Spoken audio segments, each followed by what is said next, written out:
Puji nama Tuhan ya, dari awal kita sudah memuji, menyembah Tuhan ya.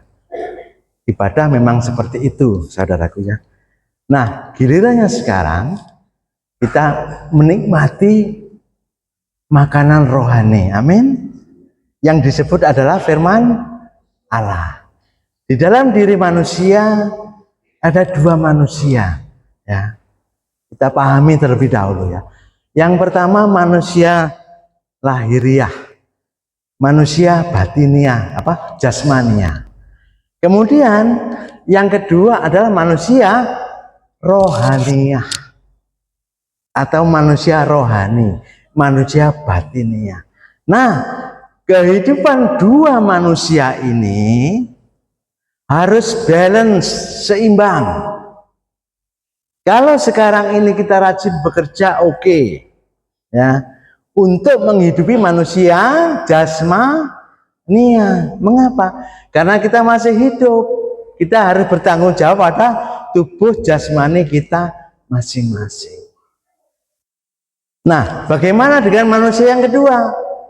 Manusia batiniah. Kita juga harus konsekuen dan bertanggung jawab menghidupi manusia batiniah kita dengan tuntunan firman Allah. Amin. Sehingga didapati kedua manusia tadi hidup secara seimbang, berkembang, dan dua-duanya menghasilkan buah. Amin. Bertekun dalam Kristus Yesus menghasilkan kepada kemuliaan kekal. Itu hukumnya wajib, Bapak Ibu ya. Tidak sekedar, tidak ala kadarnya, tetapi betul-betul harus dengan sungguh-sungguh, dengan kesungguhan hati bertekun di dalam Kristus Yesus. Nah, berbicara dalam bertekun, manusia anak-anak Allah pun tidak lepas dari yang namanya penderitaan. Amin. Kita sering mendengar, kita sering mengalami, kita sering melewati yang namanya penderitaan. Siapa di antara kita yang tidak pernah mengalami penderitaan? Semuanya pernah. Tuhan mengajarkan kepada kita melalui kebenarannya, setiap anak-anak Allah yang mengalami, melewati sebuah penderitaan, Dia mengatakan kepada kita, jangan tawar hati ya. Tawar hati itu berbicara kehilangan gairah. Jangan tawar hati karena Tuhan Yesus, Tuhan kita menyediakan kelimpahan kemuliaan yang sangat kekal, kelimpahan yang sangat luar biasa. 2 Korintus 4 ayat 16 sampai 18. Ya, mari kita baca bersama-sama 3 ayat saja. 2, 3. Sebab itu kami tidak tawar hati, tetapi meskipun manusia lahirlah kami semakin merosot, namun manusia batinnya kami dibaharui dari sehari ke sehari. 17. Sebab penderitaan ringan yang sekarang ini mengerjakan bagi kami kemuliaan kekal yang melebihi segala-galanya, jauh lebih besar daripada penderitaan kami. Terakhir, sebab kami tidak memperhatikan yang kelihatan, melainkan yang tidak kelihatan, karena yang kelihatan adalah sementara, sedangkan yang tak kelihatan adalah kekal. Amin. Nah, berbicara dengan jangan tawar hati, ada 3 kebenaran, saudaraku, yang harus anak-anak Tuhan raih supaya mendatangkan kemuliaan yang kekal ya. 3 kebenaran itu sebagai berikut ditayangkan. Mari kita belajar bersama-sama 3 kebenaran penting ya. Yang pertama, jangan tawar hati bila manusia lahirlah kita semakin merosot. 2 Korintus 4 ayat 16 saya bacakan. Sebab itu kami tidak tawar hati, tetapi meskipun manusia lahiriah kami semakin merosot, namun manusia batiniah kami diperbarui dari sehari ke sehari.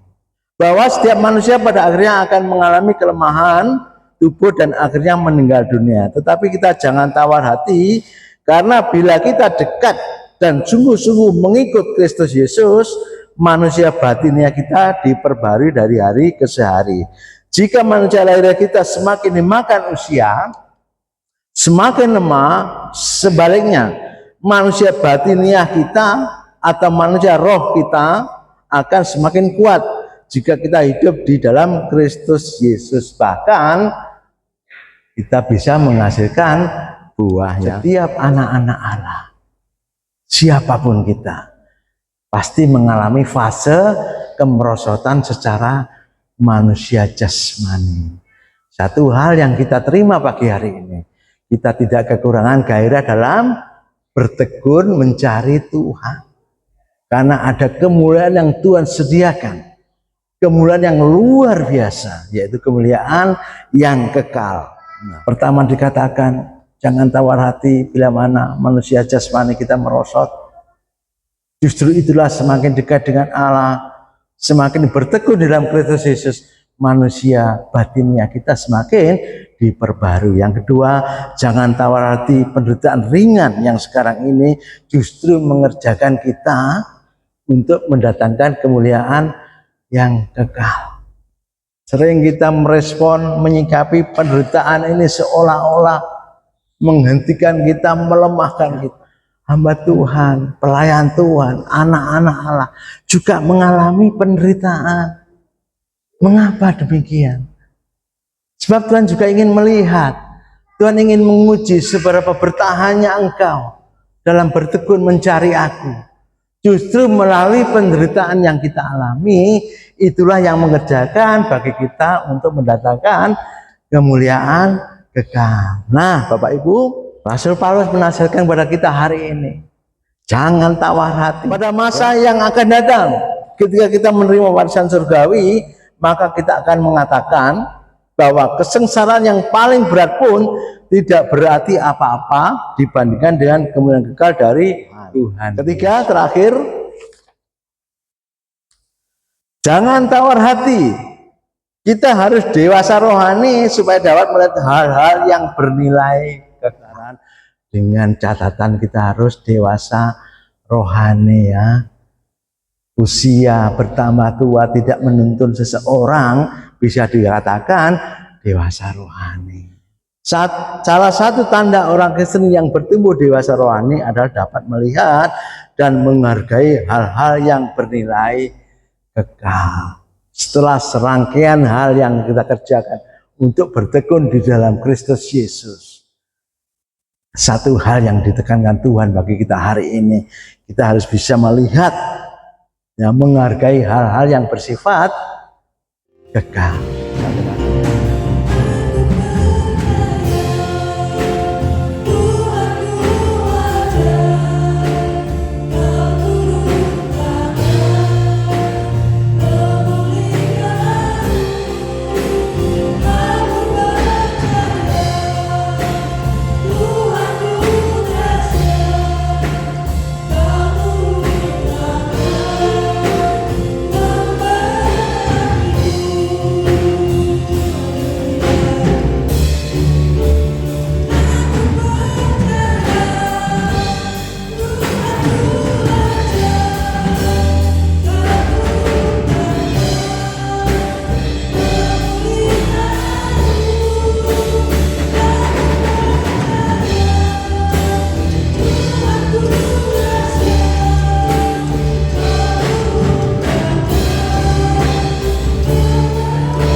terimalah dengan damai sejahtera Allah yang berlimpah-limpah.